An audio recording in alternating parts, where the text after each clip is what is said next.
كلية الفقه الحنفي تقدم.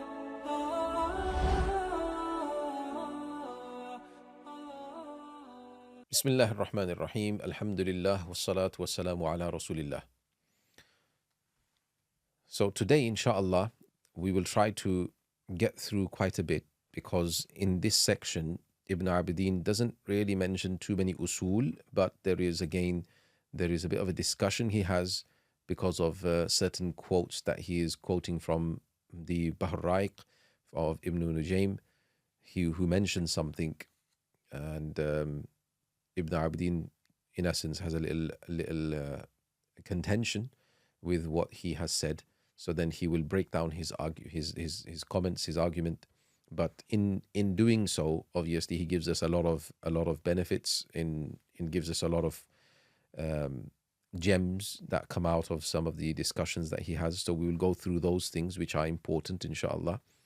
So we will quote this Imam Sab's statement, which has been the foundation of all of this, which is لا يحل لأحد أن يفتي بقولنا حتى يعلم من أين قلنا, that somebody is not able to give a fatwa on our opinion until he knows where we got it from.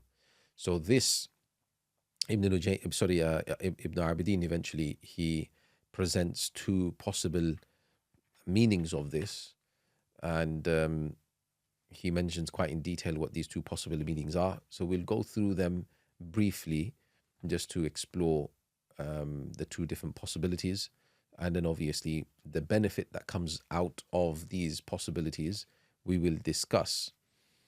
So who is being addressed here, what is being said here, we'll look at all of that, and that famous concept of is it allowed for us to give fatwa against Imam Saab's opinion, or do we have to constantly give fatwa based on Imam Saab's opinion only?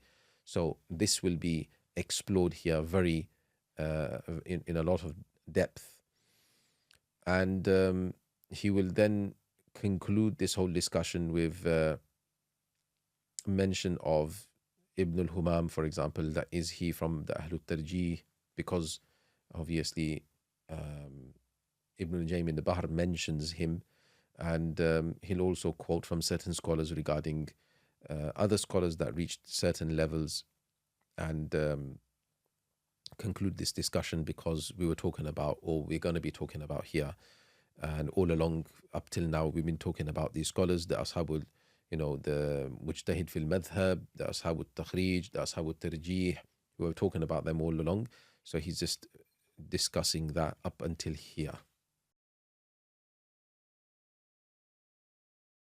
Bismillah ar-Rahman ar-Rahim.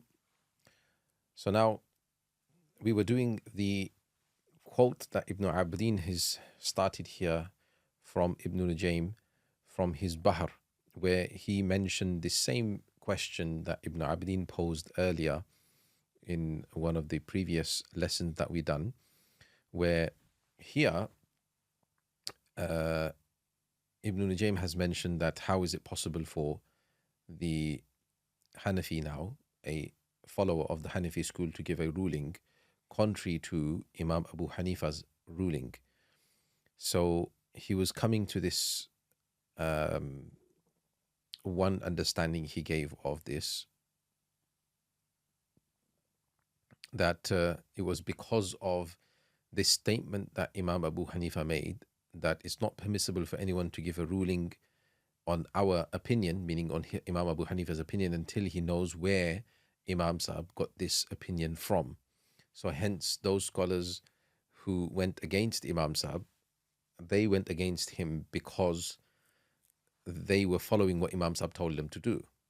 So anyway, now Ibn Nujaym now moves on, and he says, but in our times, this condition, you can say, is not found, because that was in their time, in this time of those scholars who were capable of looking into evidences.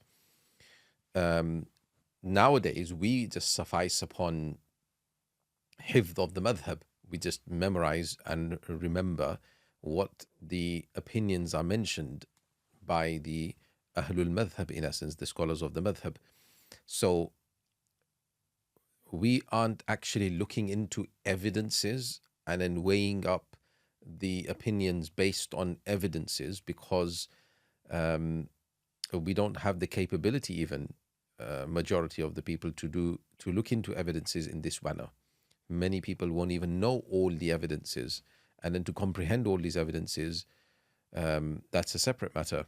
So what do we now do? Ibn Najim is mentioning that we just simply give fatwa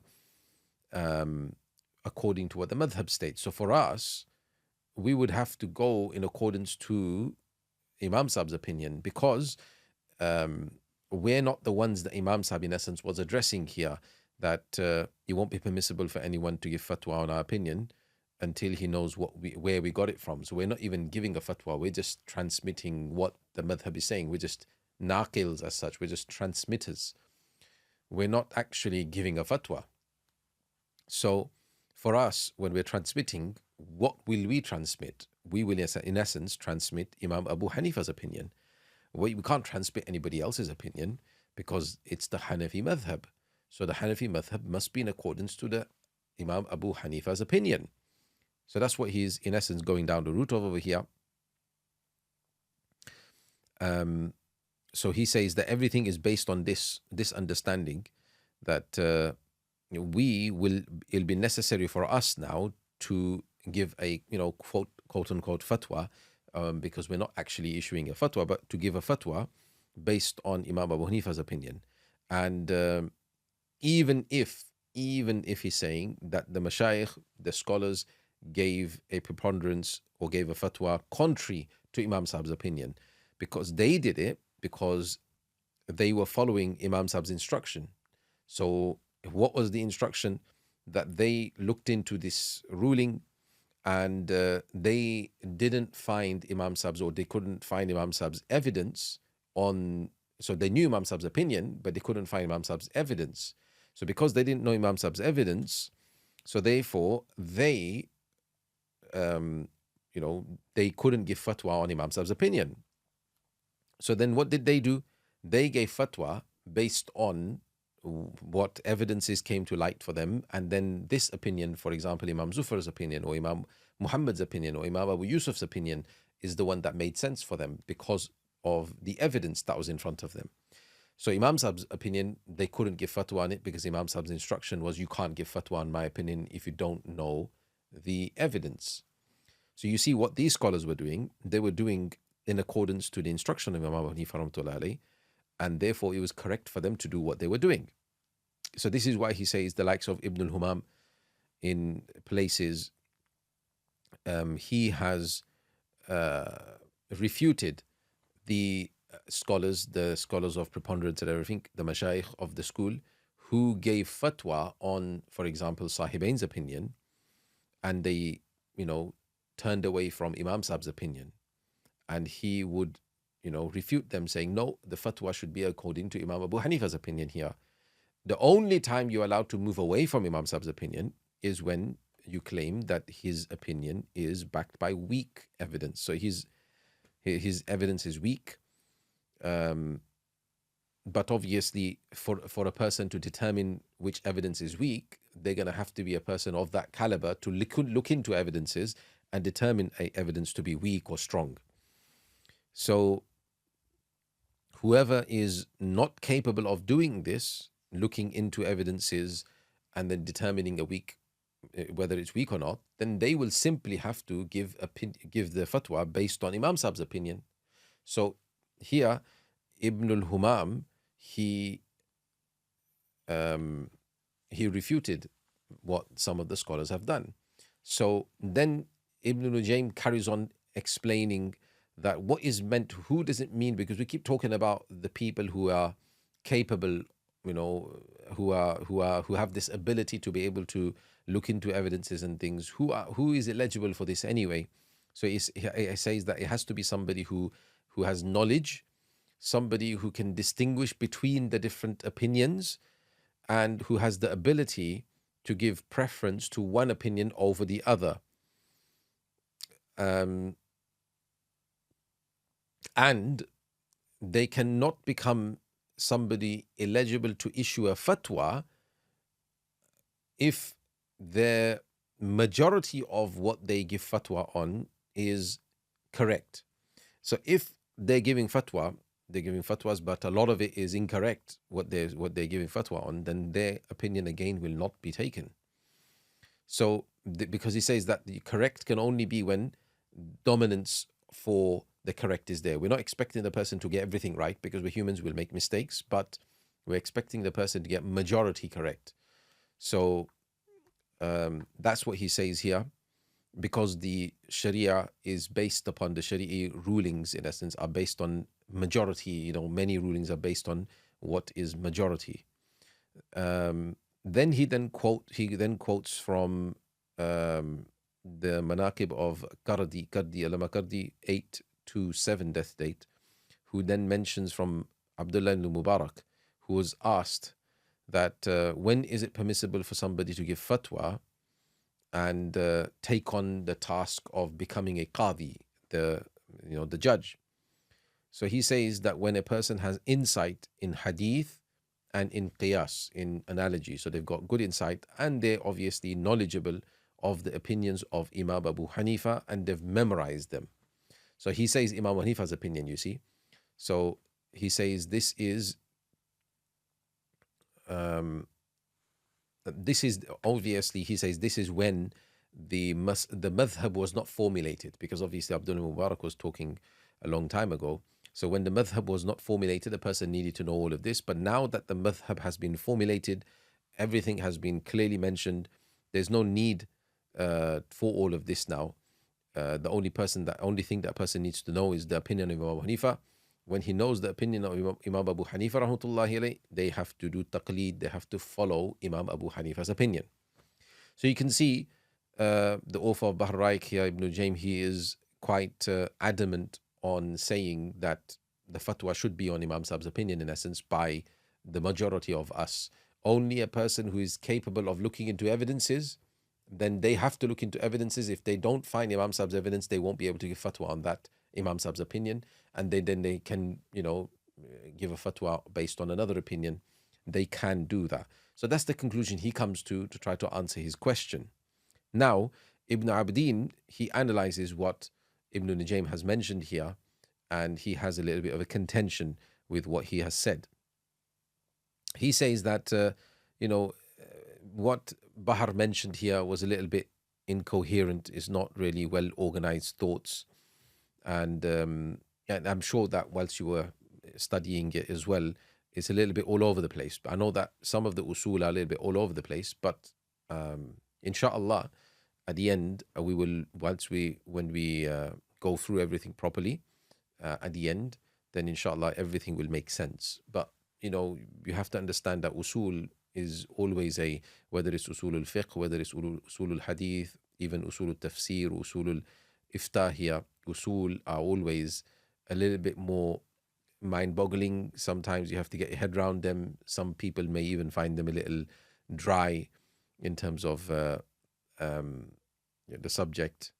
But I mean, you inshallah push through, you pull along, you carry on going, inshallah, and everything by the end of it, inshallah, will make sense.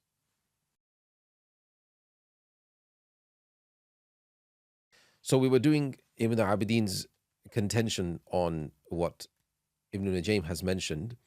He then quotes from Khairuddin al-Ramli, who writes the footnotes on the Bahr, stating that even Khairuddin al-Ramli has a problem with what Bahr has mentioned, because he says that, when Bahr said that it'll be necessary to give fatwa, for us, it'll be necessary to give fatwa on Imam Sahib's opinion, even if we don't know where he gets it from, this is contradicting Imam Sahib's direct statement, which obviously Imam Sahib says is not permissible for somebody to give fatwa on our statement until he knows where we got it from. So you're directly conflicting what Imam Sahib clearly mentioned, because Imam Sahib clearly stating it's not permissible for you to give fatwa. So then how can you twist Imam Sahib's words to mean the total opposite, right? So how is evidence being taken from this? So what we will understand, right, what we will say is that meaning Ibn Nujaym was talking about somebody who is not eligible to give a fatwa. So they're just a transmitter. They're just a naqil, as he said. It was just a transmitter of rulings. So then the person who's not ahl, who's not entitled, eligible to give a fatwa, in reality, they're just like we said, they're just transmitting a opinion of the mujtahid. They're not giving a fatwa. That's not a fatwa that they're giving. Okay, you won't even call it fatwa in reality. So according to this consideration,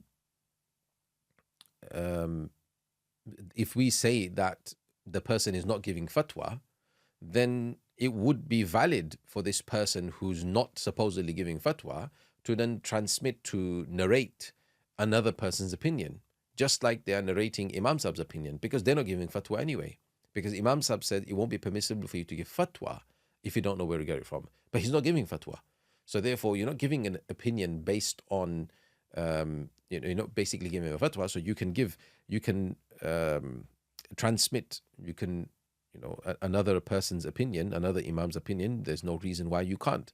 So why would it be why would it be necessary, you can say, for this person to give a fatwa, quote unquote fatwa, based on Imam Sab's opinion, if the mashayikh, in essence, the scholars of our madhab, have given a fatwa contrary to that? So then you are going to be directly conflicting the scholars of the madhab now. So the point is that all we're doing, his conclusion simply is, all we're doing is simply transmitting what the mashayikh of the madhab have stated. That's all we're doing. So you are doing naqal, in essence. You are transmitting and narrating what these scholars have mentioned. So then Ibn Abidin, he expounds on this, saying that the whole point of all of this is to understand that the evidences of Imam Sab, the mashayikh of our school did understand his evidences. They recognized, they understood it.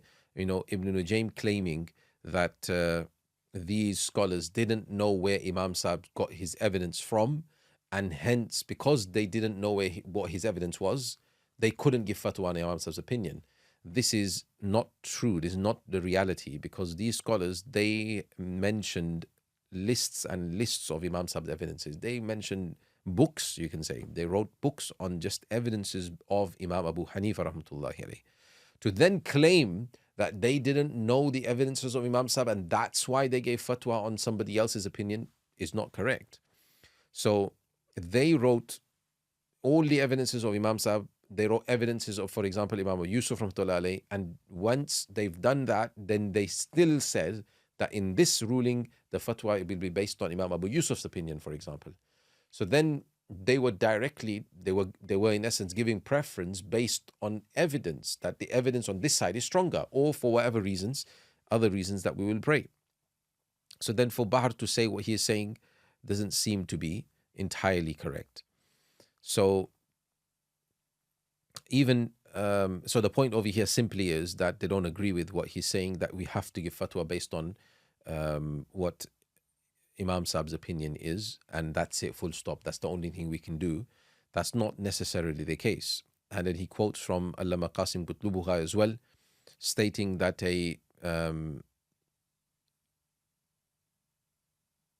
that the mujtahids, in essence, they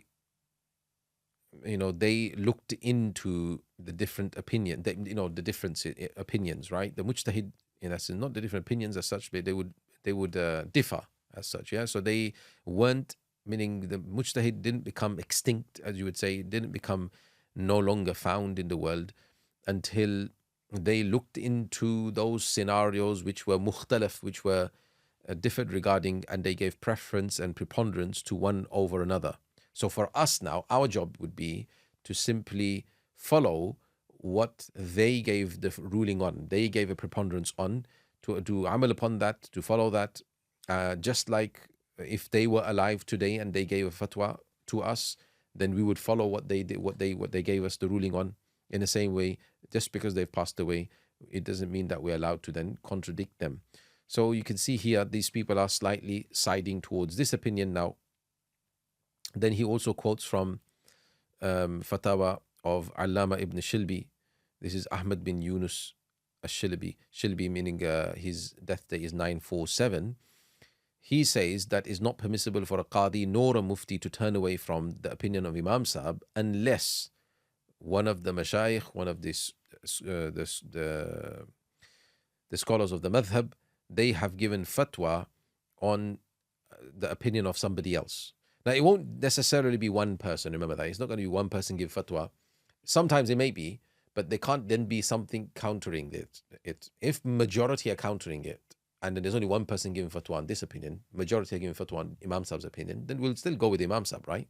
Though there is a difference of preponderance. But we will look at who is preponderating as well. There's going to be all rules that are coming up ahead in regards to this, inshallah, which will clarify a lot. But to finish off what Allama Shilbi is saying, so it won't be permissible, he says, for the qadi to give a ruling on the opinion of somebody else, whose opinion preponderance was not given on, and so he'll have to give the ruling in accordance to that mas'ala, that ruling which the scholars of preponderance have preponderated in essence, right? Because the point is that they looked into all the evidences and they gave preference to the evidence of, for example, Imam Sahib over others, or to the evidences of others over Imam Sahib's evidences. So that's the conclusion he mentions over here, in essence, of following the opinion of Imam Sahib, but we still make sure we go with what the scholars of preponderance, the mashayikh of the madhab, gave preponderance to which opinion, unlike what Ibn Najim tried to allude to, that we have to follow Imam Sahib and that's it, full stop. We can't go with what the people of the scholars of the madhab, they preponderated. Now, to finish this discussion off, what Ibn Abidin then does is he goes through, this statement that we are, in essence, Sahib al-Bahr, Ibn Najim, he pinged this whole argument on. So he was saying that Imam Sahib said this statement, which is La yahillu li ahadin, is not permissible for anyone to give fatwa on our statement until he knows where we got it from. This statement in itself has two meanings. Yeah, we're not just looking at it from the face value that, the Imam Sahib is saying that you can't give fatwa. Nobody can give fatwa unless you know the evidence. That's not what this is talking about here. Says that the meaning of this, one meaning of this, is the obvious meaning of it, in essence, which is that he is talking to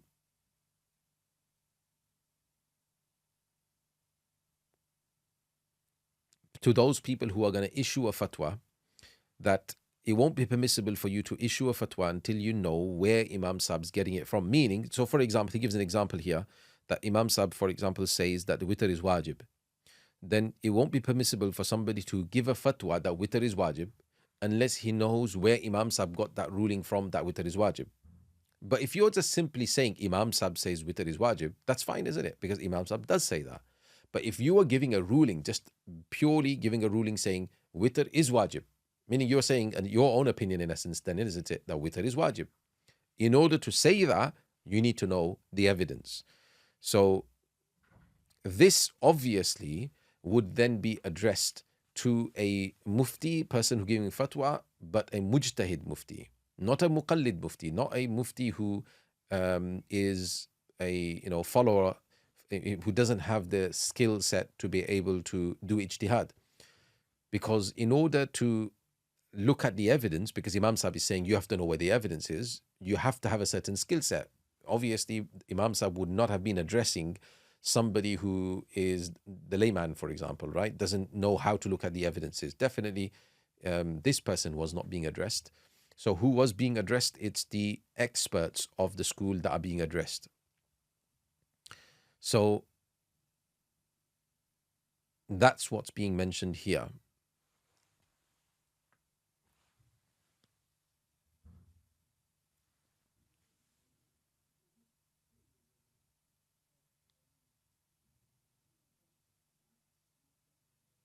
So he's just going and expounding on this, stating that look, those people who are going to be told to look into evidences are obviously going to be those who have the capability to look into evidences. And once they look into evidences and they still conclude that Imam Saab's, they come to the same conclusion as what Imam Saab came to, for example, then obviously this shows that this Imam Saab's opinion has preponderance here, according to this particular scholar.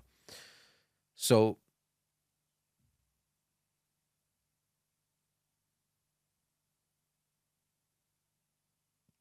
that will only happen when a person really thoroughly investigates the madhab, looks at all the evidences, in essence, reads cover to cover, right? All the evidences, and then is able to weigh up everything. Because you can't just look at a few evidences and a few evidences. That won't be giving it justice. You're going to have to read the whole thing, everything. You're going to have to know encompassive knowledge for you to be able to weigh up different evidences. So if you just know their opinion and a few evidences, that's obviously not going to be enough. So this is the first understanding we're saying here, that it's talking to the mufti who's a mujtahid in the madhab, okay? Because that, in essence, he says, that is the actual mufti anyway, okay? Because everybody else who is not to that level of ijtihad, they may call themselves a mufti, but they're not actually a mufti, because they are simply a naqil, he calls, as we prayed before as well. They're simply a transmitter. They are just telling us who said what. That's it. Now, to wrap up this whole discussion, because Ibn Abidin, mashallah, likes to expound quite a bit. So he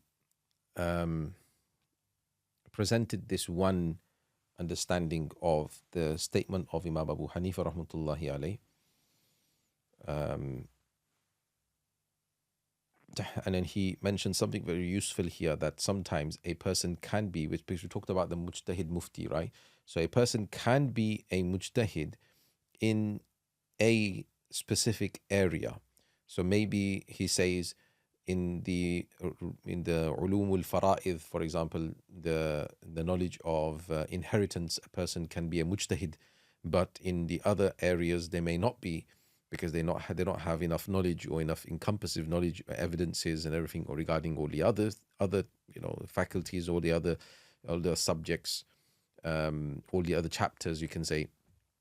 So then they will be a muqallid, a follower in all those other areas, but in this area they can be a mujtahid, obviously in accordance to the opinion that ijtihad can be split up in different areas. So anyway, that's a little interesting there, because there is a different opinion there as well, that once, if you're mujtahid or mujtahid, you have to have all the areas.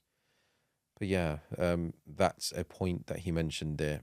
He then just reiterates some of the points that he has earlier mentioned already. Then he goes on to mentioning the second possibility of Imam Saab's statement. So the first possibility, we prayed that he was addressing a certain group of people. Second possibility is that what's meant by لا يحل لأحد أن يفتي بقولنا. So fatwa, you can't give fatwa. What's meant by that is not actually issuing a new ruling, but it's actually extrapolating, doing takhrij and istimbat. It's from the principles or from the masail of Imam Saab. So you're now extrapolating rulings from these opinions that Imam Saab has mentioned. In order to extrapolate, you're going to have to know the evidence of this ruling first. Because if you don't know the evidence, then how are you going to extrapolate properly, correctly? So that is also a valid meaning he's saying here as to what Imam Saab actually meant. So it's not fatwa as such, it's more takhrij. So if we're talking about takhrij and istimbat and things, then we would be including not just the levels of mujtahids, but we'll be also including those people who are in the levels of ashabut takhrij and also the ashabut tarjih. So he says, provided these people, they meet certain conditions. First is that, obviously, first one, he has to be aware upon the source of that ruling of the mujtahid. So what's the source of that ruling? So that's the first thing. Second is that he has to be qualified to look into these evidences. That's the second. Third is that he has to be able upon deriving rulings based on principles and general rules. And he has to have the ability to differentiate between the rulings which are different and those rulings which are similar, because obviously you're going to have to be able to do analogize. You're going to have to analogize on some other ruling which exists. You're going to have to work out, is this ruling a precedent for this ruling that's here now, or are they in fact two different rulings? So you have to know the difference between these rulings, and a person has a lot of insight into this, these kind of this kind of understanding, and that this person has this ability. A person has the ability to do istinbat, to derive rulings from the offshoot rulings, and then obviously come up with new offshoot rulings. Not simply transmitting from the people of the imams of the madhab, but based on the principles of our imams. This person is able to take out new rulings, and this is permissible. If a person obviously is unable to do this, then obviously a person will not be able to, or not be allowed to do any of this. So then he goes on to explaining through quotes of different scholars this particular meaning, indications towards this particular meaning as well.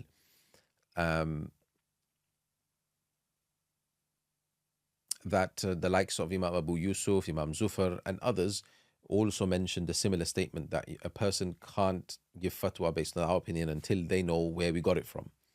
So some of them even mentioned slightly differently, but the same gist of things, that whoever memorizes all the opinions and doesn't know the evidences, it's not permissible for that person to give fatwa in disputed and differed upon opinions, where there is a difference of opinion. So these kind of quotes are mentioned from all of these people, which give the same sort of indication that what we're talking about here.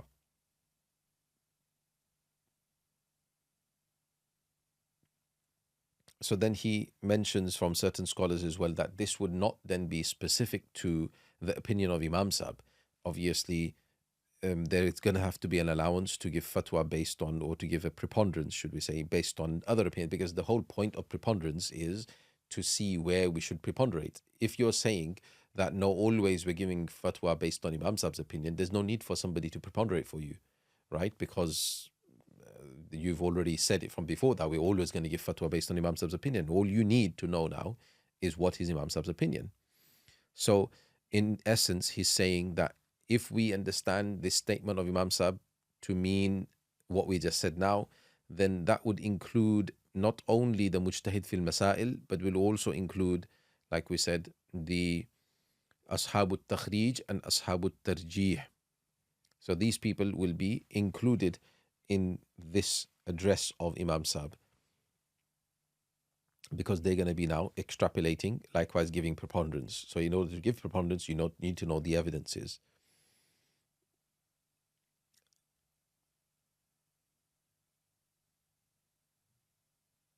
So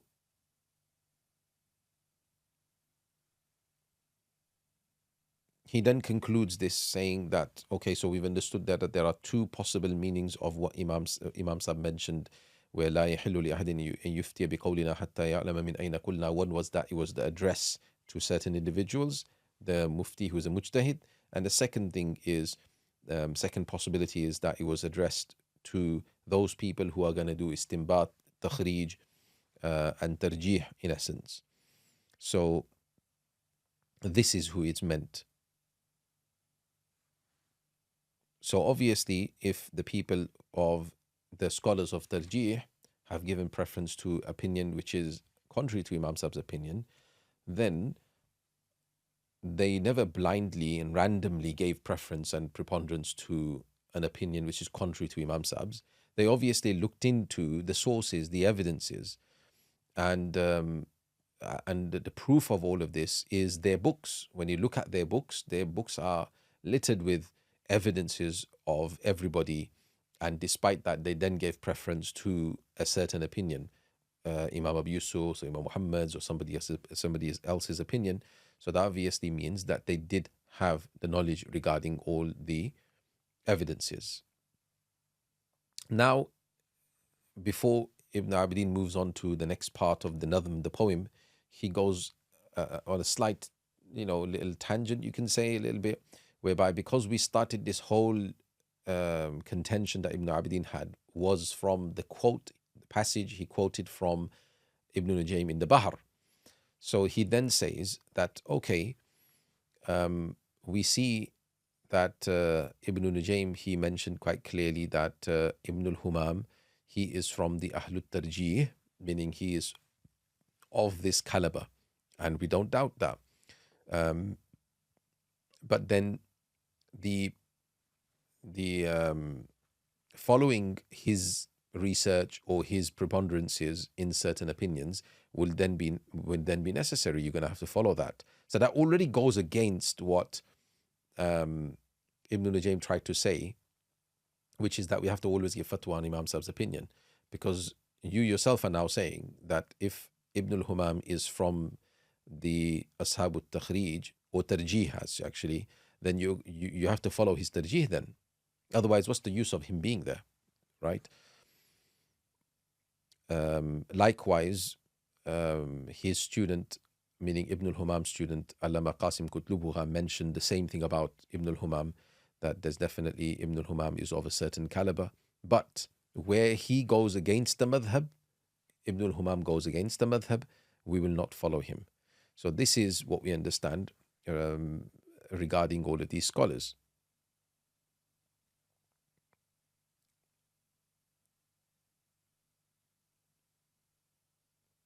Then Ibn Abidin, he then says,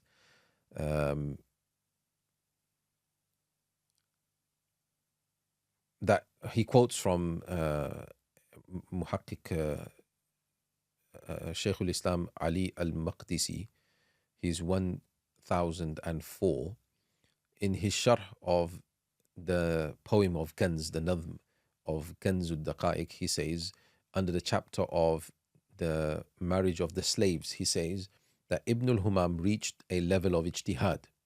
Okay, he did reach a level of ijtihad, just as Allama Qasim himself, Allama Qasim Qutlubuha, also reached a certain level, a certain stage. And obviously, Allama Qasim Qutlubuha reached definitely a stage of tarjih. So he was from among the Ashabu Tarjih. So he quotes from Allama Qasim himself, who indicates towards this, that he's not just going to follow blindly anybody. He's going to look at all the evidences, Allama Qasim Qutlubuha, and then he preponderated based on these evidences and things like this, right? So therefore, Allama Qasim can only be doing that if he is of that caliber. So he gives all of these scholars, a certain pedestal, and then he says that if Sahib al-Bahr, if the author of Bahr is stating that it will be necessary for us to give fatwa based on Imam Sahib's opinion because we're not capable of looking into evidences, then that might mean that he's talking about himself, that he's not capable of looking into evidences. So therefore, he would have to give fatwa based on Imam Sahib's opinion. We can understand that perhaps, right? But definitely, all of these scholars, they reached a certain level. But then he does soften this blow a little bit by saying afterwards that obviously Ibn Nujaym, he himself in his books, like in the Ashbah, in the other books like this, and in the Ashbah as well, definitely he mentions certain places where he does tafri', he offshoots rulings, he extrapolates rulings. So therefore, he is of a certain caliber too. So, stating what he stated there, in essence, he is now very, very, in a very clear way, has refuted what Ibn Nujaym has in essence mentioned. And he's solidifying his initial stance, which Ibn Abidin started off with, which is that we have to follow the preponderance of the scholars of preponderance. Those scholars who preponderated a certain opinion, you're going to have to go with that.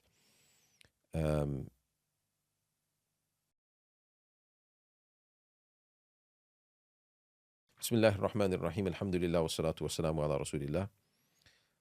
So just to conclude what we did today, So, firstly, Ibn Abidin, he mentions the quote from Bahr in regards to this contention that how is it permissible for somebody to give fatwa based on an opinion contrary to Imam Sab's opinion.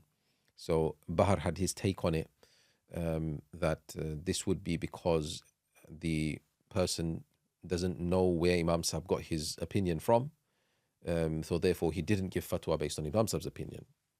That's fair, he says.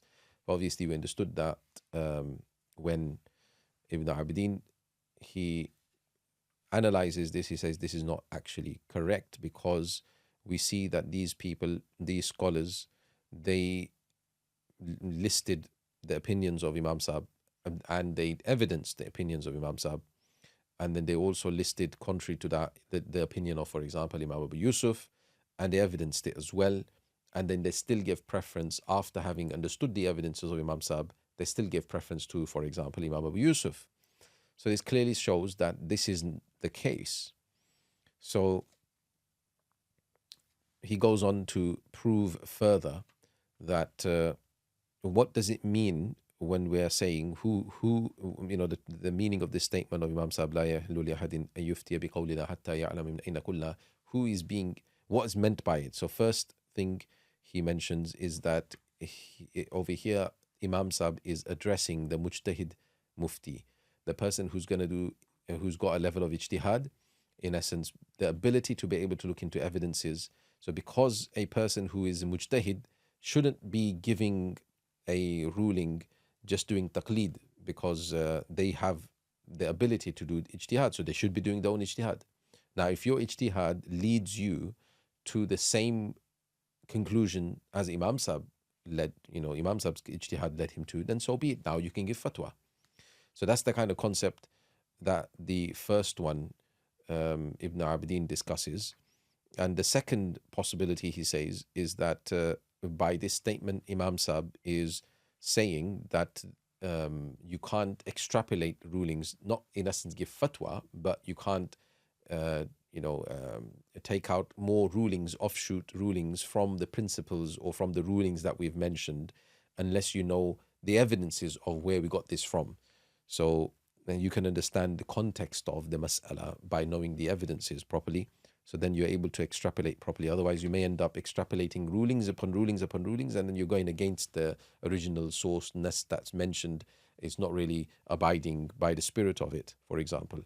So he says that these are possibilities as to who Imam Sab, what Imam Sab was talking about, who was he meaning here. I think these are the main discussions. Besides that, he had a little bit of a go against Ibn Nujaym, and he mentioned Ibn al-Humam being from at least the Ashab al-Tarjih, and Qasim Qutlubugha being from amongst the Ashab al-Tarjih.